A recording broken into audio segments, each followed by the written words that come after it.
Ok, xin chào thầy và các bạn. Hôm nay sẽ đến với đề tài của chúng em là phương pháp học thông minh Pomodoro tự động.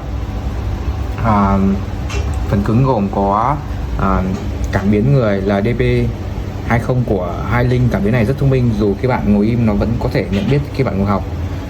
Một cái cân loát cell để có thể để điện thoại lên đây, và một cái cảm biến hồng ngoại để cảm biến điện thoại.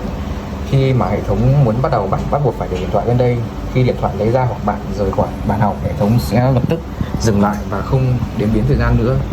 Ở trên đây em có một màn hình OLED để có thể quan sát được chu kỳ cycle total và tổng thời gian học và nghỉ. Ở trên đây phương pháp này học 25 phút và nghỉ 5 phút, nhưng đây là một video demo, em sẽ học 1 phút và nghỉ 1 phút. Y là cân nặng của chiếc điện thoại, và bạn muốn hệ thống này bắt đầu thì phải bắt buộc để điện thoại lên chiếc cân này. Ok, bây giờ em sẽ set 2 chu kỳ. Khi đã set 2 chu kỳ xong, muốn hệ thống bắt đầu, bạn sẽ để điện thoại lên. Sau khi để điện thoại lên, tiếng còi kêu bíp một phát, thời gian học bắt đầu sẽ đếm.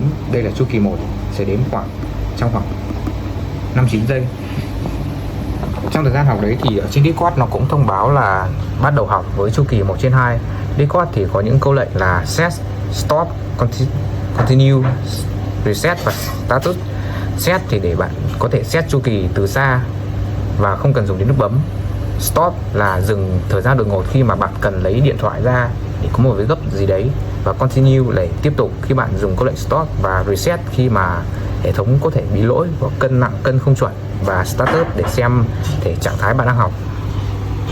Bây giờ em sử dụng lệnh status để xem trạng thái.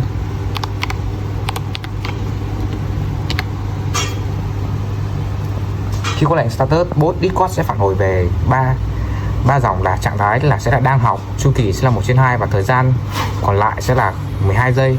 Khi bạn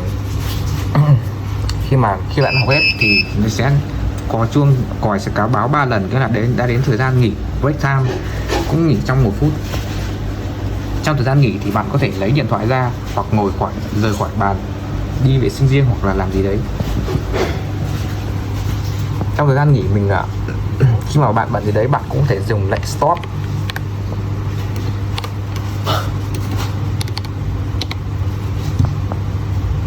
Khi dùng lệnh stop thì hệ thống sẽ dừng đột ngột luôn. Thì nếu bạn muốn lấy điện thoại ra sử dụng trong một việc gấp nào đấy, và trên màn hình LCD cũng hiện là cycle 1/2. Khi bạn muốn chu kỳ tiếp tục, bạn sẽ gõ lệnh continue trên Discord.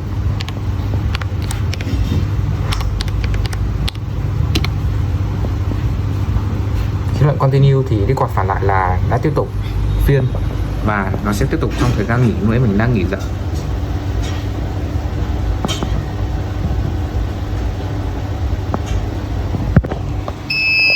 Khi hệ thống đã hết thời gian nghỉ, nó sẽ bắt đầu học. Nếu mà trong thời gian học mà mình lấy điện thoại ra, lập tức màn hình sẽ báo là phone remove push back, bạn cần để điện thoại lại để bắt đầu. Ở trên Discord cũng sẽ báo tin nhắn cho bạn biết nếu mà bạn không có ở nhà mà con bạn lấy điện thoại ra sử dụng, nó sẽ cảnh báo là điện thoại đã bị lấy ra, phiên học sẽ tạm dừng. Và bây giờ nếu bạn muốn phiên học tiếp tục, bắt buộc phải để điện thoại lại. Khi để điện thoại lại, đồng hồ đến thời gian bắt đầu lại đến. Hoặc là nếu bạn có thể rời khỏi bàn học thì hệ thống cũng sẽ dừng. Bây giờ mình sẽ rời.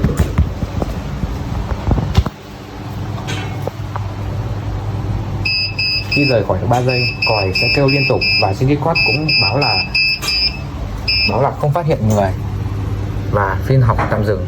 Khi mình quay lại thì cảm thấy người lại cảm nhận được người và tiếp tục học.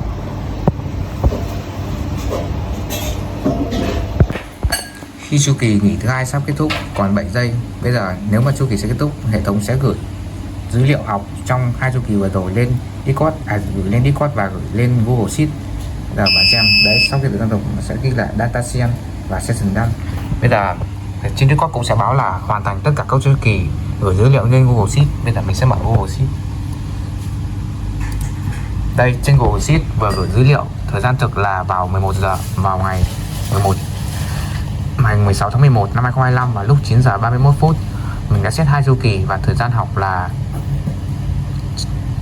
thời gian học là 9 phút và thời gian nghỉ là 2 phút và thời gian dừng đột ngột là 7 phút. Vì mình dừng đột ngột khá nhiều để mình test code và đi ra ngoài nên thời gian ngừng rất nhiều, đến tận 7 phút, và nên là kéo theo thời gian học đến tận 9 phút.